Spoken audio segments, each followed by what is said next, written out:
Buenos días, amada iglesia y amigos. Les pido que por favor me acompañen nuevamente al libro de Ezequiel, capítulo 3. Vamos a leer los versículos del 16 al 21 de Ezequiel, capítulo 3.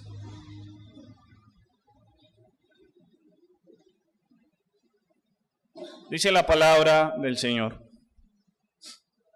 Y aconteció que al cabo de los 7 días vino a mí palabra de Jehová diciendo: Hijo de hombre, yo te he puesto por atalaya a la casa de Israel. Oirás pues tú la palabra de mi boca, y los amonestarás de mi parte. Cuando yo dijere al impío, de cierto morirás, y tú no le amonestares ni le hablares, para que el impío sea percibido de su mal camino, a fin de que viva, el impío morirá por su maldad, pero su sangre demandaré de tu mano. Pero si tú amonestares al impío, y él no se convirtiere de su impiedad y de su mal camino, él morirá por su maldad, pero tú habrás librado tu alma. Si el justo se apartare de su justicia e hiciere maldad, y pusiere yo tropiezo delante de él, él morirá, porque tú no le amonestaste. En su pecado morirá, y sus justicias que había hecho no vendrán en memoria, pero su sangre demandaré de tu mano. Pero si al justo amonestares, para que no peque, y no pecare, de cierto vivirá, porque fue amonestado, y tú habrás librado tu alma. ¿Cómo yace solitaria la ciudad de tanta gente? Se ha vuelto como una viuda, la grande entre las naciones. La princesa entre las provincias se ha convertido en tributaria. Amargamente llora en la noche y las lágrimas corren por sus mejillas. No hay quien la consuele entre todos sus amantes. Todos sus amigos la han traicionado, se le han convertido en enemigos. Judá ha ido al destierro bajo aflicción y bajo dura servidumbre. Ella habita entre las naciones, mas no halla descanso. Todos sus perseguidores la han alcanzado en medio de la angustia. Este triste poema describe lo que ocurría en el año 597 a.C. La populosa y espléndida Jerusalén, anteriormente la gloria del poder de David y del próspero Salomón, había sido sitiada por el temible imperio babilónico de Nabucodonosor. El cumplimiento de los juicios de Dios que anunciaron sus profetas como Jeremías, porque no fueron escuchados. Cuán desolada quedó Jerusalén. Los confines de todo Israel quedaron desocupados por causa de todas las rebeliones de los hebreos, por haber abandonado a su Dios, aquel que les amó, que los sacó de esclavitud, que los llevó a la máxima prosperidad en toda su historia. Ella fue despojada, casi destruida. No era un rumor. Todos, su rey Joaquín, sus príncipes, los hombres de guerra, sus herreros, los jóvenes como Daniel y sus amigos, y aún los sacerdotes, fueron llevados cautivos a la tierra de los caldeos. En la tierra de Israel solo quedaron los más pobres, simplemente para sembrar el terreno. El inicio del libro de Ezequiel nos muestra que 5 años después todavía continuaba el mismo panorama para Israel. Una tierra desolada, desocupada, abatida. Ya no quedaba ni un destello de la gloria de Israel. Y todos sus habitantes fueron llevados como prisioneros en la tierra de los caldeos. Todos ellos eran cautivos. Ninguno tenía derechos propios. Todos estaban sujetos a la autoridad de un rey extranjero. Y si a él le placía en cualquier momento, ellos quedaban sin vida. Precisamente en medio de ese cautiverio, a Dios le place llamar a uno de los sacerdotes llamado Ezequiel. Y es así como Ezequiel es llamado como profeta para todo Israel en medio del cautiverio. Es tal vez el único profeta que profetiza a Israel estando también esclavizado como sus hermanos. Y es por eso que vemos que en todo el libro de Ezequiel, que es una gran joya del Antiguo Testamento, encontramos dos tipos de discurso. Uno antes de la gran caída de Jerusalén y uno después de la gran caída. Y el primer discurso, entre los capítulos 1 al 33, vemos un mensaje de llamado a juicio, de justicia, un llamado de arrepentimiento de parte de Dios a los israelitas, porque quien creyera, estando cautivos, habiendo recibido el castigo de Dios, aún continuaban en sus pecados. Pero después de la caída, vemos un gran acto de misericordia de parte de Dios en el mensaje de Ezequiel. Dentro de los capítulos 34 al 48, el mensaje de Ezequiel es un mensaje de llamado a misericordia y de restauración a este pueblo que había abandonado a Dios. No obstante, hoy el Espíritu Santo nos ha situado en el capítulo 3. Y hemos de ver que Ezequiel ha sido llamado no simplemente a ejercer su sacerdocio, pues no lo puede hacer, ha sido despojado del templo. Ahora ha sido llamado a ser profeta a los suyos, a los cautivos de Israel. Y más que un profeta, ha sido llamado a ser atalaya para Israel. De esta manera también el Espíritu Santo hoy nos mostrará la verdad espiritual dentro de este hermoso texto al enseñarnos que todos los cristianos somos también llamados atalayas del Evangelio. Y este es el título de nuestro sermón: Atalayas del Evangelio. Vamos a mirar cómo la palabra nos instruye acerca de tres características que deben estar presentes en los atalayas de Dios o en los atalayas del Evangelio. Y la primera característica es que los atalayas del Evangelio son atalayas de Dios. Esto lo miraremos entre los versículos 16 y 17 de nuestro pasaje. Como segunda característica, miraremos que los atalayas del Evangelio son atalayas llamados a los impíos. Esto lo estudiaremos dentro de los versículos 18 y 19. Y como por último punto y característica de los atalayas del Evangelio, hemos de ver que así como son llamados a los impíos, también los atalayas del Evangelio son llamados a los justos. Y esto lo observaremos dentro de los versículos 20 al 21. Observemos pues la primera característica de los atalayas del Evangelio: atalayas de Dios. La palabra nos muestra que había ocurrido algo en la vida de Ezequiel. Después de 7 días le empieza a hablar nuevamente la palabra de Dios a él. Pero ¿qué ocurrió antes de esos 7 días? En el capítulo 1 nos muestra el sublime y casi que espantoso llamamiento de Ezequiel. Una gran visión allí en medio de Babilonia. A Ezequiel se le llamó por medio de una gran visión de 4 seres. 4 seres que sorprendían a la vista. Tenían 4 caras, una de hombre, una de águila, una de león y otra de buey.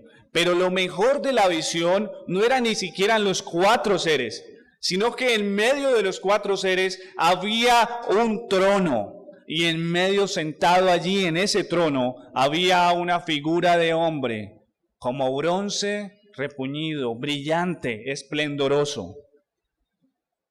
Era la misma divinidad, el mismo Dios, llamando al sacerdote Ezequiel para ser profeta. Y Dios llama a Ezequiel y le dice: te he puesto como mensajero entre tus hermanos, para que hables mi palabra. Pero ojo, Ezequiel, no te escucharán, porque este pueblo es duro de cerviz, tiene un corazón empedernido, no desea el bien, por eso no te escucharán. Pero no te preocupes, así como ellos son duros, yo pondré en ti una frente de diamante dura, para que si ellos no te escuchen, tú no calles, sigue hablando. De esta manera, a Ezequiel se le advierte que él ha sido llamado a ser profeta a sus hermanos en medio de la cautividad. Pero la visión fue tan grande, obviamente nunca la podría describir yo. Fue tan espantosa para el profeta, fue tan sublime este llamado, que en el versículo 15 del capítulo 2, el que antecede a nuestro pasaje, nos muestra que él quedó atónito, consternado, temiendo y temblando, porque sabía que la palabra de Dios para el pueblo de Israel no era una palabra de paz, era una palabra de advertencia y de dureza firme, de justicia. Por eso el profeta queda atónito durante 7 días. 7 días permanece casi que inmóvil por lo que acaba de vivir. Y es así como encontramos el contexto directo de nuestro pasaje. Vemos que precisamente pasan los 7 días, pero a Ezequiel allí en Tel Aviv se le llama otra vez por parte del Espíritu de Dios y le dice: levántate, no es hora para que continúes atónito. La visión no es simplemente para que hubieras tenido una gran experiencia. Ahora es que vas a entender la aplicación de ese llamamiento. Por eso dice nuestro pasaje que al cabo de 7 días vino a mí palabra de Jehová diciendo: Hijo de hombre, yo te he puesto por atalaya a la casa de Israel. Oirás pues tú la palabra de mi boca y los amonestarás de mi parte. A Ezequiel se le hacía un llamado: Hijo de hombre. Y con esta frase primera, lo que hace Dios es situar a Ezequiel en su condición humana. Le recordaba: mira, tú eres un hijo de Adán, eres humano y eres igual de pecador que todos tus hermanos. Tú no eres semejante a las 4 seres vivientes que vistes. Tú todavía no haces parte de la gloria celestial. Tú sigues siendo un hombre.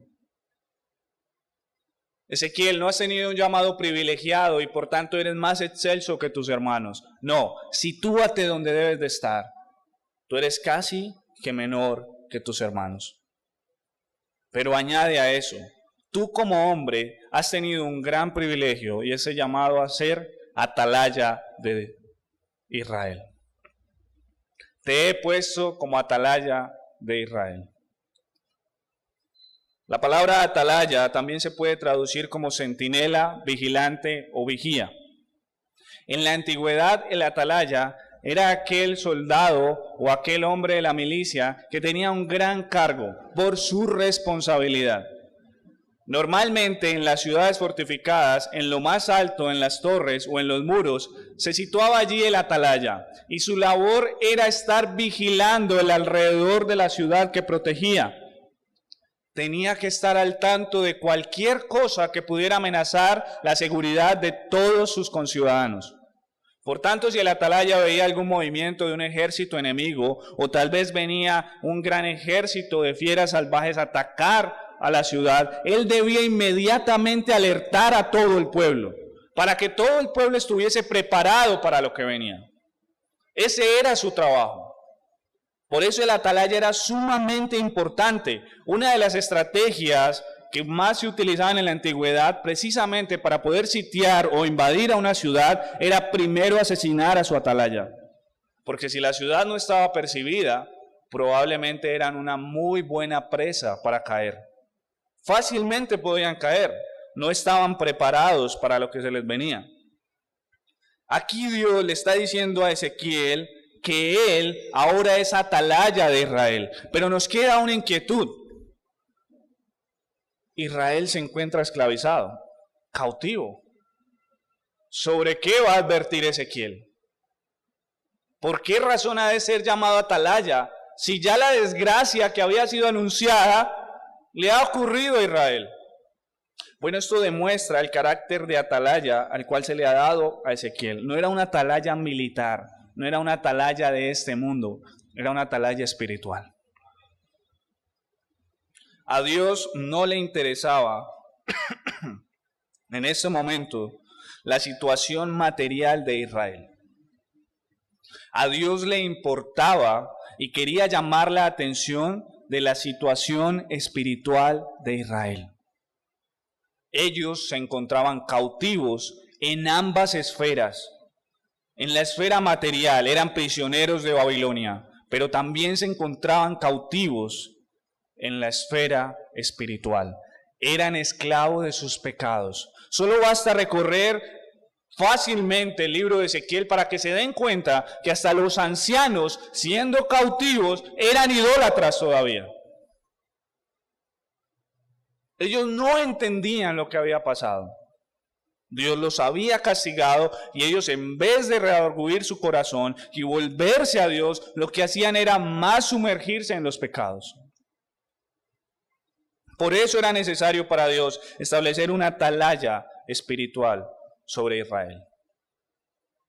Y es así como ahora el Señor le explica en qué consiste el hecho de ser una atalaya espiritual, una atalaya de Dios. Ser atalaya de Dios implica escuchar las palabras de su Señor y esas mismas palabras usarlas para advertir, amonestar, para llamar al pueblo cautivo de Israel. Noten muy bien, oirás pues tú la palabra, ¿de dónde? De mi boca. La fuente del discurso, del advenimiento, del aviso de la atalaya, no era cualquier palabra de hombre. La fuente era la misma palabra de Dios, la que salía de su propia boca. Pero como ya se le había enseñado en la visión a Ezequiel, el mensaje que salía de la boca de Dios, que lo representó en un libro que fue alimentado por Ezequiel en la visión, eran endechas, lamentaciones y ayes. Increíble. ¿Qué más desgracia le podía ocurrir a Israel? Todos estaban prisioneros. ¿Qué otra cosa peor le podía pasar a Israel? La otra cosa peor es que si no se volvían de su maldad, Dios mismo se encargaría de darles un castigo final mayor. Los desecharía por siempre. Es así como Ezequiel recibe la dignidad de ser una atalaya de Dios en medio de Israel. Pero si ustedes notan, así como dice la canción, esta historia vuelve a repetirse. Y se vuelve a repetir en el Evangelio. Si usted es un creyente, si usted ha creído en Cristo, ha podido notar una gran visión real. Usted camina en medio de un valle lleno de cautividad. Todos aquellos que están sin Cristo son cautivos delante de Dios.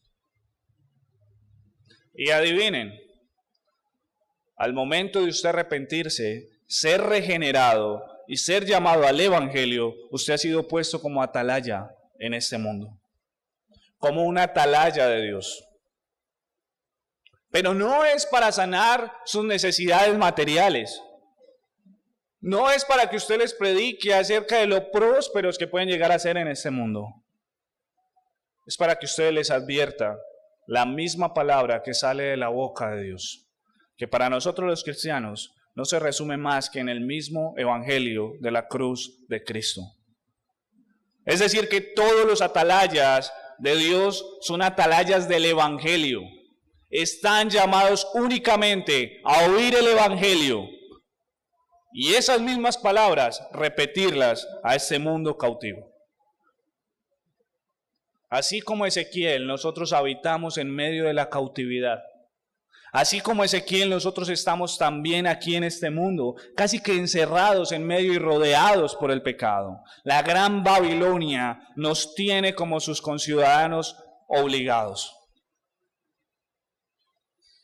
Pero solo aquellos que escuchan el Evangelio viven en libertad en medio de la cautividad. Por eso el mensaje de nosotros como creyentes, no es otro sino el Evangelio de Cristo. Si tú te consideras cristiano, si te consideras hijo del Evangelio, no tienes otras palabras para otras personas sino el Evangelio de la cruz de Cristo crucificado y de este resucitado. No hay ninguna otra palabra que sale de la boca de Dios. Es así como vemos de una manera hermosa la representación también de la atalaya por excelencia que ha pisado este mundo. Ezequiel no es nuestro referente de atalaya. El referente de atalaya de este mundo es Jesucristo. Allá en el Consejo de Redención, la Trinidad debatía e hicieron un llamado. ¿Quién ha de advertir a los impíos o a los que han de llamarse justos para que sean libertados? Y allí en medio de la divinidad, en la eternidad, se levantó uno, hijo de hombre, Jesucristo. Y dijo: yo, Padre, yo iré a ser atalaya del mundo. Sin embargo, vemos que aún teniendo el mejor atalaya entre nosotros, no siempre su mensaje fue bien recibido y no todos creyeron a la advertencia de nuestro amado Señor Jesucristo. Es por eso que así como a nuestro amado Señor Jesucristo se le mandó a ser atalaya de toda la humanidad, a nosotros también se nos manda a ser atalayas del Evangelio para toda la humanidad.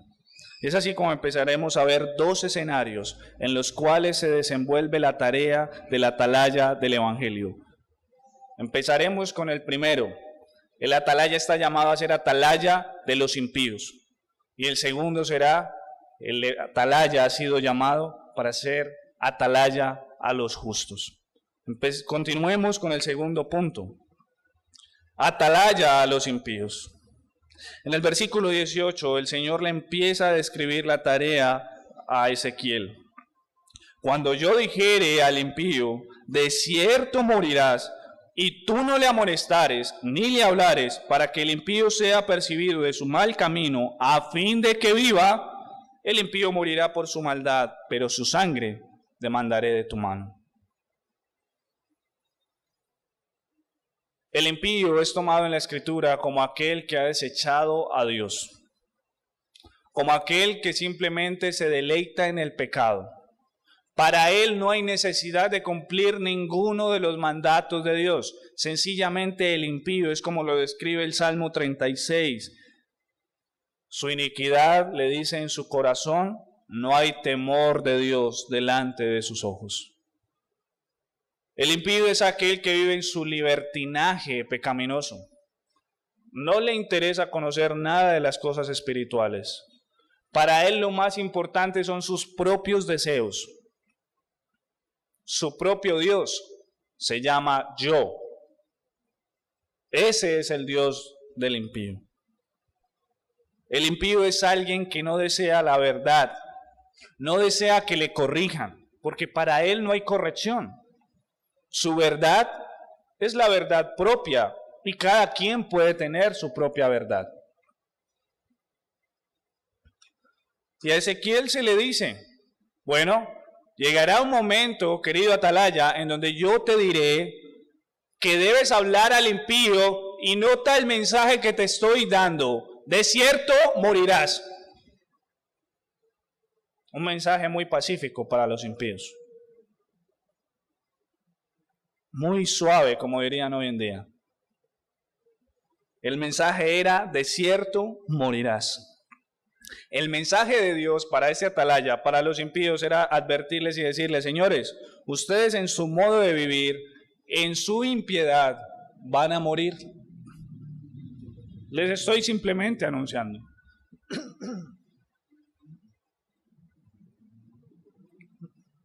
Ustedes morirán.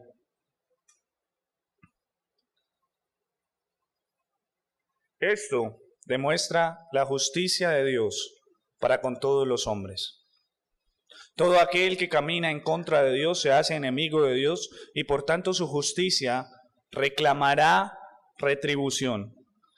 Y como dice el apóstol, sencillamente la retribución para el pecado, la injusticia, es la muerte. La paga del pecado es la muerte.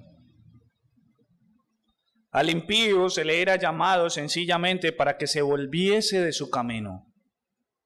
Noten muy bien, el mensaje de la atalaya para el impío no era simplemente describirle su destino, sino tratar de hacerle reconvenir su decisión de seguir en el mal y volverse de su mal camino y seguir el camino de los estatutos de Dios. Y aquí vemos un acto de misericordia y de amor de Dios para con el pueblo de Israel. Para aquellos que se atreven a decir que Dios desechó a Israel por su mera liberalidad, me atrevo a decir que ni siquiera han leído las palabras de Ezequiel. Dios insistió permanentemente con Israel. Dios les llamó de su impiedad. Dios les extendió su mano y les dijo, pueden volverse de su mal camino. Van a morir si siguen así. Pero Israel desechó a Dios. Israel abandonó a Dios. Pero aquí lo que más importa es lo que pasaba con el atalaya. Resulta que ante el mensaje tan duro, tan fuerte, y en medio del contexto de la cautividad, a Ezequiel puede que le pasaran ciertos inconvenientes para ser atalaya. Tal vez a Ezequiel le diera temor de la reacción de sus hermanos. Tal vez a Ezequiel se le olvidara que tenía que hablar ese mensaje. O tal vez Ezequiel, como el profeta Jonás en su inicio, quisiera ser rebelde y no escuchar la voz de su Señor. Bueno, he aquí la descripción de la responsabilidad del atalaya, llamado a los impíos. Mira, Ezequiel, yo te he llamado para ser atalaya, pero si tú no haces tu labor para con los impíos, ves al impío en su maldad y ni siquiera le advierte que va a morir, sencillamente su sangre estará en tus manos. Tal vez no alcanzamos a comprender la imagen, pero si usted pudiese derramar un poco de sangre en sus manos, entenderá lo que le estaba diciendo Dios a Ezequiel.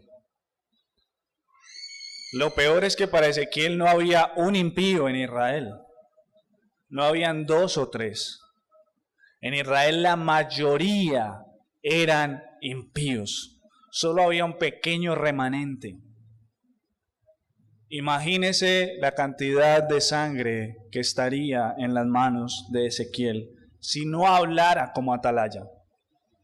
Nadaría en un mar de sangre por haber callado la orden de Dios.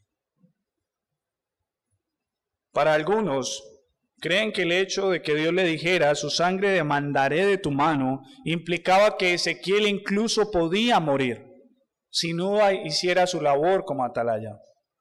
Para otros simplemente es una expresión simbólica.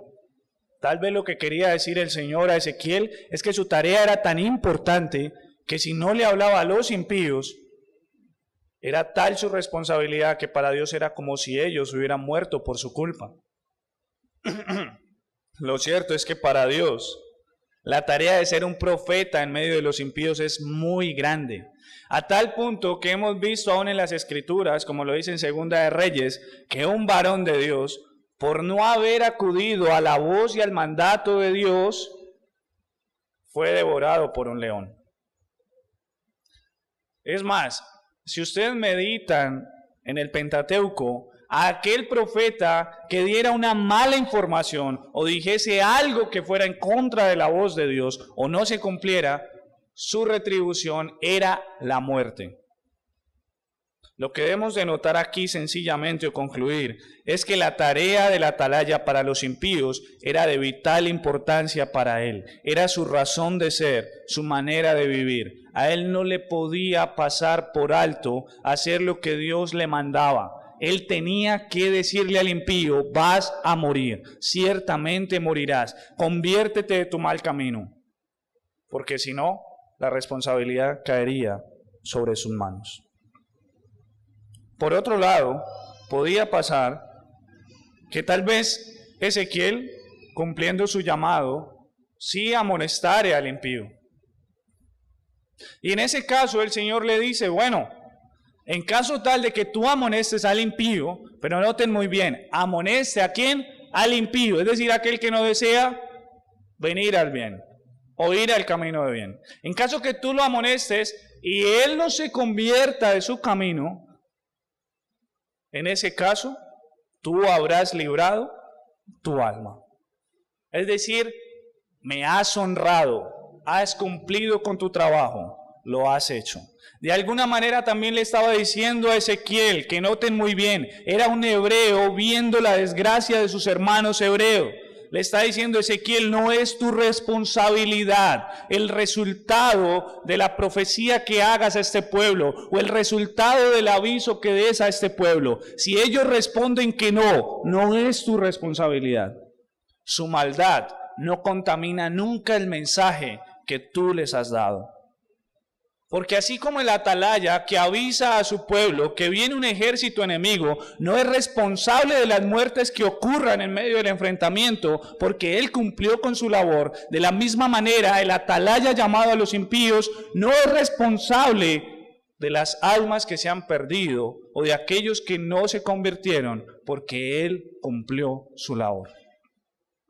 Pero trayéndolo al día de hoy, tal vez algunos pensarán: entonces esto quiere decir que si yo no evangelizo, la sangre de aquellos impíos que yo no evangelicé está sobre mis manos. Y aquí me pasa algo que confunde un poco mi mente. Desearía decir que sí. Desearía decir que todas las personas que no evangelizamos y se cruzaron por nuestra frente, aquel impío que nunca le advertí de su destino, desearía que estuviera sobre mis manos. Pero lo digo en un buen sentido. ¿Por qué? Porque creo que así seríamos más conscientes de la labor que tenemos como atalayas a los incrédulos. ¿Cómo sería eso? No obstante, nuestro amado Señor es tan misericordioso con nosotros. Nuestro amado Señor nos soporta en eso. Cuando usted deja de predicarle o deja de enseñarle a aquel vecino que sabe que está en maldad, a su compañero de trabajo, cuando usted esconde y calla las palabras porque le da temor de enseñar el evangelio, porque tal vez lo van a tachar de algún radical, de enfermo mental, usted lo único que está haciendo es evadiendo la responsabilidad de ser una atalaya a los impíos. Y tal vez la sangre de ellos no estará en sus manos, gracias al Señor. Pero algo sí es cierto, y es que el Espíritu Santo toca nuestra conciencia y hace que nuestro corazón se compunja cuando vemos que pudiendo hablar no lo hicimos. ¿Y es que acaso no lo ha vivido usted, mi hermano? Cuando se ha dado cuenta que aquel joven que usted rehusó hablarle porque tal vez usted pensaba que él nunca escucharía el evangelio, falleció de una manera violenta. O tal vez aquel enfermo que a usted se le pidió visitar para enseñarle el evangelio, aquel ateo postrado en cama con una enfermedad terminal, y usted escucha que él muere y usted nunca le advirtió. Aunque usted sabe que en la soberanía de Dios, si a él le place, lo hubiese salvado o no, también sabe que es su responsabilidad haberle hablado. Porque aquí no se trata de inclinar la balanza a la soberanía de Dios. Aquí se trata de poner el otro peso igual de mi responsabilidad. No es tu tarea resolver el misterio de cómo opera la salvación en medio del pueblo. Así como no era tarea de Ezequiel saber cuál era el resultado. Su tarea era advertir, pero al no hacerlo, al no predicar el evangelio, tú te haces tan culpable como ese impío por no hablarle. Y eso es lo que te está mandando Dios aquí. Prefieres callar. Prefieres callar.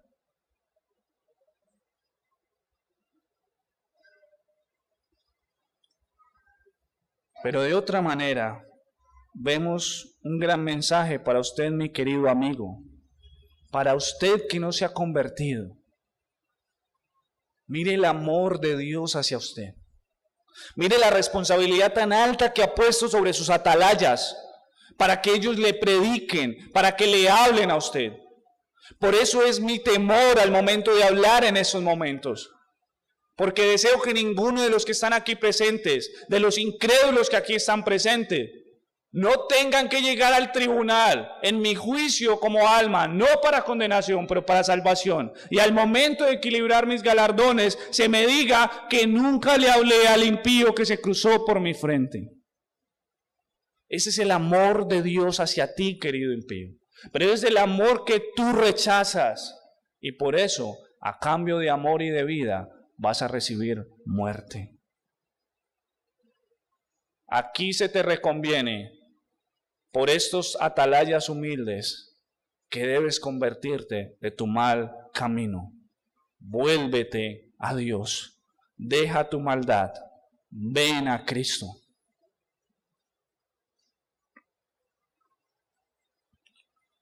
Por otro lado, hemos de ver que los atalayas del Evangelio no solamente están llamados a los impíos, sino que también están llamados a los justos. Versículo 20 dice: si el justo se apartare de su justicia e hiciere maldad, y pusiere yo tropiezo delante de él, él morirá, porque tú no le amonestaste. En su pecado morirá, y noten muy bien, sus justicias que había hecho no vendrán en memoria, pero su sangre demandaré sobre ti. Debemos entender que la muerte de la que aquí habla Ezequiel es una muerte física, pero que podría devenir en una muerte espiritual. Y aquí lo que estamos viendo, y es que nos encontramos allí, en la antigüedad, antes de que Cristo viniese. Y antes de que Cristo viniese, todo el pueblo de Dios, todo el pueblo de Israel tenía conocimiento que debían ser justos. ¿Y cómo era la manera de ser justos? Siguiendo y temiendo a los mandamientos dados en el monte Sinai. Un hombre justo en el tiempo de Israel era un hombre que caminaba conforme al corazón de Dios. No perfecto, pero era un hombre como David, que aunque cayese, por el temor a la ley de Dios, se volvía a Dios. Ahora, y quiero que entiendan esto de manera cuidadosa, lo que aquí está haciendo el Señor no es poner una balanza entre el salvado y el que no es salvado. Es decir, no se refiere aquí que tal vez habían justos en Israel que pudiesen perder su salvación. Tal vez hombres como Daniel, que si se desviaban de su justicia, fueran llevados al infierno. No, aquí no se está hablando de seguridad de salvación atacada o perdida. No, lo que acá está refiriéndose Ezequiel es que en medio del pueblo de Israel habían hombres que trataban de caminar en integridad. Pero, al estar rodeados de pecado en medio de sus hermanos impíos, ellos también podían caer en tropiezo y ser llamados también a pecado y comportarse como pecadores en vez de comportarse como justos. Ahora, ¿qué pasa? Lo que está hablándole Dios a Ezequiel es, mira, no discrimines. Aquel que tú crees que es impío, llámale para que se convierta de su impiedad. Pero también aquel que tú crees que es justo, llámalo. Porque si yo le he advertido que cuide su caminar del pecado, tú estás en la labor de también advertirle a él. De una manera gráfica le está diciendo a Ezequiel, no hay discriminación a quien le hables. Tú debes de enseñarle la palabra que sale de mi boca a todos los habitantes cautivos de Israel. Pero ahora viene el problema. Pero entonces, hermano, si Ezequiel le estaba hablando a un justo y este justo no reconvenía o no corregía su camino, entonces se pierde la salvación. Este justo perdía su salvación, dejaba de ser justo a ser pecador. No. El hecho de ser llamado justo de una manera anticipada, pero para que corrigiera su pecado, se le estaba advirtiendo que mirara si verdaderamente esa era su condición. Me explico. Si yo le hablo a aquel que se hace llamar justo, pero él no es reconvenido de su pecado, entonces el tal nunca fue justo. ¿Fue qué? Fue un impío. Por eso volvemos al mismo punto. El trabajo del atalaya no era convertir el corazón de los hombres. No era hacer que ellos se volvieran de sus pasos, porque eso no era obra de él. Era obra celestial del Espíritu de Dios. Pero su trabajo sí era advertirle, mira, si tú no te vuelves de tu camino, se borrarán todas las supuestas justicias de tu pasado. No vendrán a memoria, porque en realidad tú nunca fuiste un justo, tú fuiste un impío. ¿Qué quiere decir eso? Que debemos cumplir lo que nos dice y nos advierte nuestro amado apóstol. Mire aquel que se crea firme, que no caiga. Es decir, que así como Ezequiel le exhortaba a sus hermanos que aparentemente andaban en justicia, pero que habían caído en pecado, para que se volviesen de su camino y siguieran en el camino de la justicia, de la misma manera el Señor nos reconviene a nosotros los creyentes a cuidar nuestros pasos. Mucho cuidado, porque si tú persistes en tu pecado, tal vez tú no estás clasificado como uno de los justos, sino como un impío. Y ciertamente morirás. ¿Por qué deducimos esto? Por lo que le termina de enseñar el Señor a Ezequiel. Pero si tú amonestares, es decir, si el justo escuchare que debe corregir su camino y no pecare, ¿qué pasa? De cierto vivirá. Y en ambas cosas, sea que vuelva, o sea que a la verdad sea un impío y no volvió, tú habrás librado tu alma. ¿Eso qué quiere decir hoy, traído en el contexto de la redención? Que nosotros los cristianos, nosotros como atalayas, también estamos llamados a exhortar a nuestros hermanos a que corrijan su camino. ¿Y cómo se les exhorta? Con la misma palabra que se llama al impío para que se vuelva de su mal camino. Con el Evangelio. Nunca podemos corregir a nuestro propio hermano en la fe, si no es a través del Evangelio. Por eso nosotros humildemente siempre le pedimos a nuestros hermanos, mis hermanos, si ustedes han de corregirnos, muéstrenlo la Escritura para poder saber en qué hemos pecado. Porque no es nuestra moral, no es nuestra gran espiritualidad, no es nuestro cargo como diáconos o como pastor. Es el Evangelio el que llama a la pureza, el que nos demuestra la santidad de nuestro amado Señor Jesucristo, al cual debe apelar todo hombre, tanto impío como justo. De esta manera vemos de una manera clara que lo que el Señor nos está mostrando aquí es que conforme a la respuesta al Evangelio, conforme a la respuesta a la palabra de Dios, usted, mi querido hermano, o usted, mi querido amigo, clasifica como un salvado o como un perdido. Este es el llamado a nosotros, querida iglesia. Si nosotros ganásemos un alma para el reino que antes era impía, habrá fiesta en los cielos por el amor del Padre hacia esa alma. Pero si nosotros ganásemos un alma que es nuestro compañero de milicia, habremos cubierto multitud de pecados, como nos enseña nuestro hermano y apóstol Santiago.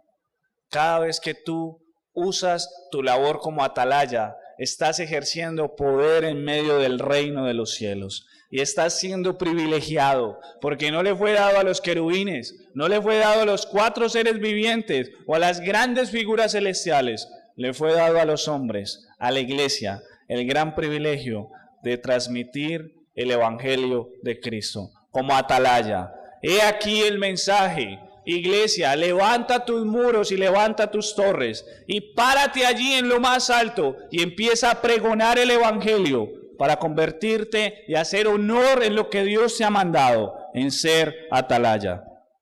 Ay de ti, mi querido hermano, si te duermes en tu tarea y te olvidas de lo que Dios te ha mandado, a ser una atalaya del evangelio. Como aplicación, simplemente quiero hacer un llamado a los creyentes para adoptar una posición humilde y de gratitud frente a lo que el evangelio ha hecho en nosotros. Tú no puedes esconderte en medio de la cristiandad y olvidar de que tú estás llamado a ser atalaya en medio de este mundo. Cada vez que tú te rehusas a enseñar el evangelio a otro, a corregir a un hermano, tú estás despreciando la misericordia de Dios para con ellos. Tú estás convirtiéndote en juez de esas almas. Pero también hay otro llamado a nuestros amigos, y es que no desprecien la voz que se ha levantado por medio de Jesucristo. Hay un sinnúmero de atalayas en el mundo, los cuales tú has escuchado, que te llaman al arrepentimiento. Vuélvete a Cristo. Vuélvete a Cristo. Porque de lo contrario, el único fin que te espera no es una muerte solo física, sino una muerte eterna espiritual.